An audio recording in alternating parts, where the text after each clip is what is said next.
大家好，欢迎收看老王看历史，我是老王。今天咱们讲一讲黎巴嫩内战的历史故事。1975年4月15日，巴勒斯坦游击队和基督教长枪党民兵之间的战斗在黎巴嫩爆发。这一天死亡总人数接近100人。右翼基督教长枪党在这个穆斯林和基督教徒各占一半的国家有着牢固基础。黎巴嫩人民在这一冲突中同样分为两派。长枪党反对巴勒斯坦从黎巴嫩领土进攻以色列。这次战斗主要涉及在1970至1971年被侯赛因国王从约旦驱走的巴勒斯坦游击队将来的家园问题。这场内战断断续续持续了16年之久。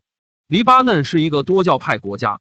1943年独立前夕，人口约130万，基督教与伊斯兰教的人口比例为6比5。在马龙派和世俗派穆斯林统治下，黎巴嫩成为中东地区最稳定的国家，旅游、银行、过境贸易给其带来高额收入，人民生活水平与石油国家不相上下。首都贝鲁特更成为与苏黎世并称的国际金融之都和中近东交通、教育、文化中心，号称近东巴黎。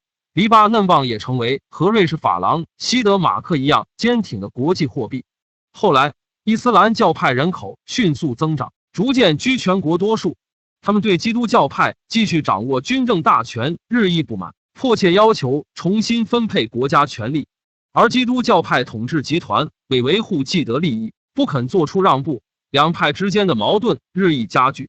此外，在黎巴嫩还有40多万巴勒斯坦难民。1970年9月，约旦当局镇压巴勒斯坦游击队的事件发生后，巴勒斯坦解放组织游击队主力1万余人从约旦转移到黎巴嫩境内，并在黎巴嫩南部建立营地，不断对以色列进行袭击，因而黎巴嫩经常遭到以色列的报复。巴勒斯坦游击队还支持伊斯兰教派的斗争，这些都引起基督教派统治当局的强烈不满。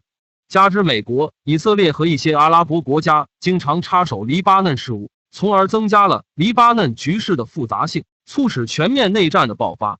持续10余年的内战已造成10余万人死亡，数十万人受伤，给黎巴嫩经济造成巨大损失，人民生活痛苦不堪，数十万人流离失所或逃往国外。在战事进行期间，联盟组合经常改变，而且非常出乎意料之外。在战事结束时，差不多每一方都被叛过其他所有的阵营至少一次。1980年代更是阴暗，贝鲁特的大部分地方在以色列入侵时被破坏了。战争更演变成不同宗教派别之间的仇杀，最后黎巴嫩就在这些死者之间独立了。那么本期节目就到这里，大家下期再见。